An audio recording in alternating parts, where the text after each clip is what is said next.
मानोना बे हालामाव नोंथांमोनजों सिनाजाना जानो थाखाय आंखौ नोंथांमोनहा लेंहरनायनि थाखायबो आङो जोबोद गोजोननाय मोनदों। आरो बिटिआरआव हाबखांनायनि उनाव माखासे मानि खोथा आरो गफुर हालामनि रायजो राजाजों जोंनि सरकारा खाथि सोमोन्दो लानाय बा नोंथांमोनखौ बेंनायनि जि हाबाफारि बेबो जोंनाव गोलैदों।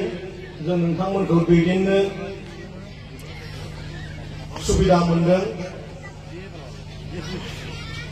बेनिखायनो बर' थुनलाइ आफादनि बागै जों गासिबो जोंनि हारिया गोरबो मोदोम बिखा हारिनि सायाव अननाय दङ।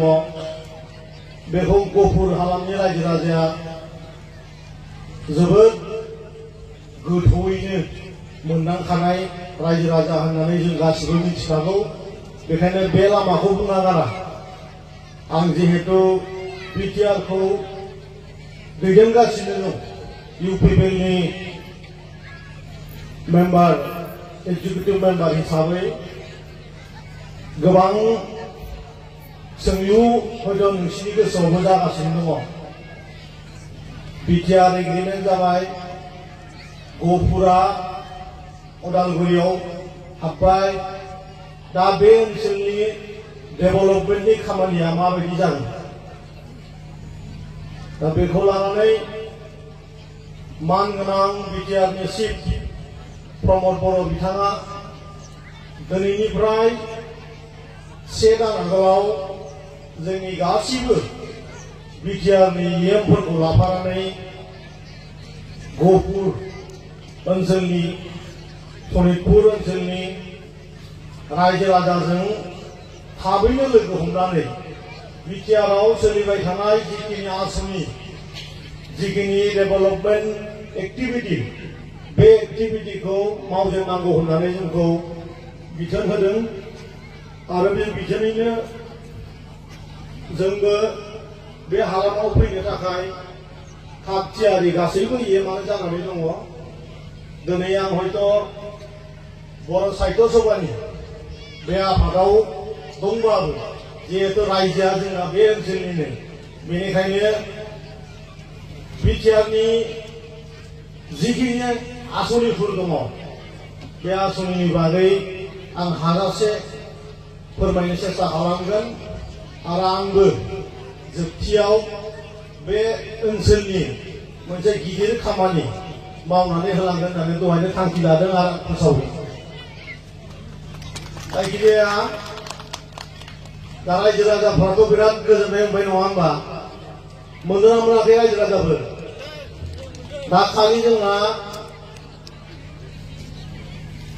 डेभेलपमेन्टनि खामानिफ्रा नुजानांसिगौ नङा होमबा? लामा जानांसिगौ, स्कुलफ्रा जोबोद गाज्रि अबस्था दं बेवहाय। आरो बे दिनैनि बाथ्रा नङा, गोबां माने गोदोनिफ्रायनो बर' साहित्य सभानि गोबां लिडारफोरखौ आङो गोदो गुवाहाटियाव लोगो मोनदोंमोन। बै समाव गुवाहाटियाव मोनसे बर' साहित्य सभानि सेन्ट्रेलनि मोनसे अफिस बिथांमोननि दङ बा जोंनि दङ। बेवहाय गोबां समाव सनितपुर आरो गफुरनि स्कुल भेन्सार स्कुलनि बागै गोबाव सम रायज्लायबाय थानाय जायो।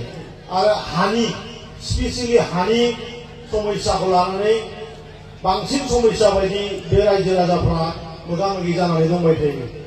दा दिनैनो मोनसे खोथाखौ रोखा बुंखानो सानो आङो। दा फैगौ 6 दाननि गेजेराव अर्थात लकसभा इलेक्सननि आगोलावनो गफुराव खमियो 80% बारा हानि जि समस्या बे समाधान जागोन।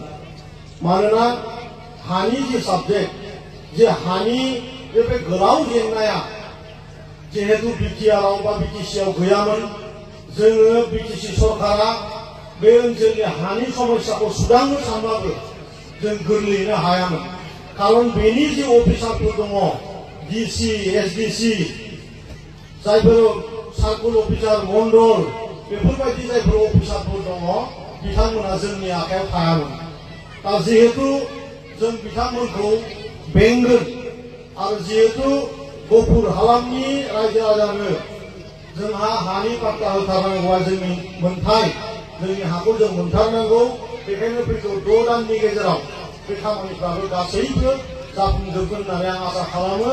आरो बिटिआरनि गिबि खुंगिरि बिथाङाबो बे खामानिखौ बिथोन होदों जे हानि समस्या, स्कुलनि समस्या, स्पेसियेलि स्कुल माखासेखौ थाबैनो सरकारि खालामनायनि खोथाखौ बिथाङा केबिनेटआव बार बार बे खोथाखौ बुंबाय थादों।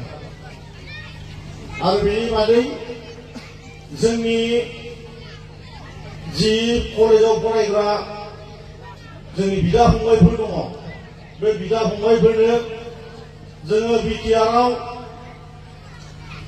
मोनसे आसनि जोङो लन्च खालामदों फरायसा फरायसुलिनि थाखाय। गासैबो फरायसा फरायसुलि जायफ्रा क्लास 10 पास खालामबाय, जायफ्रा रानिं जानानै दङ, बिसोरनो जोङो 5,000 करि रां होनायनि मोनसे मिशन दङ। आरो माइनाव सोरां बिथांखि दङ, जायजों जोङो जोंनि आबौमोनखौ, जोंनि आइमोनखौ गावनि न'आवनो खामानि मावनानै जानो हानाय, अमा फिनाय, दाउ फिनाय बेफोरबायदि सुबिदा होनो थाखाय मोनसे आत्मसहाय गट जायखौ जोङो सेल्फ हेल्प ग्रुप होनो, बेवहाय 75,000 करि फैसा बेवहाय होनाय जायो।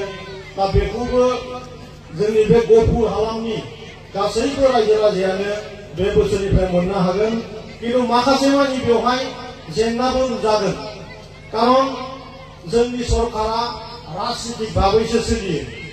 दा बेवहाय जिहेतु दाहालागै कुनु राजनितिक दलनि मोनसे गठन, बे गठना जायाखै। बेखायनो बेफोर खामानिखौबो जोंहा थाब मावनांगौ दङ। बे जोंनि न'नि खामानि, जोंनि न'खौ जों फाहामबा, जोंनि ओनसोलखौ जों फाहामनोबा बे ओनसोलावबो राजखान्थि भाबै गोबां दैदेनगिरि जोंनो दरखार जागोन। आरो बेफोर खामानिखौ जों फैगौ 2 दान 3 दाननि गेजेरावबो मावनो थांगासिनो दङ। दा गासैबो मिथिखादों, जोङो बिटिआरनि गाहाय खुंगिरि बिथाङा शिक्षाखौ लानानै गोबां गुरुत्वपूर्ण खामानि मावगासिनो दङ। गोबां गोहो बोलो फोथाबथारनानै बिथाङा खामानि मावगासिनो दङ। बिनिनो सुपार 50 होननाय मोनसे मिशन, जोङो मोनसे मिशन लन्च खालामदों। बे 2 बोसोर जालांबाय।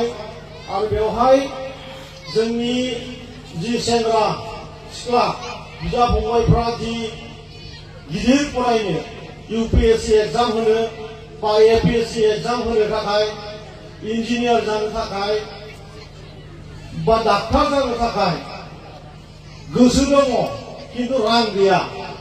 खारन बेफोरबायदि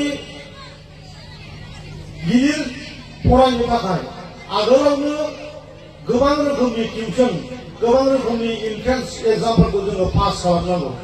आरो बेवहाय गोबां रांनि गोनांथि जायो। यूपीएससीनि एग्जाम कमप्लिट रेडि जानो थाखायनो खमैबो 10 लाख रां नांगौ जायो।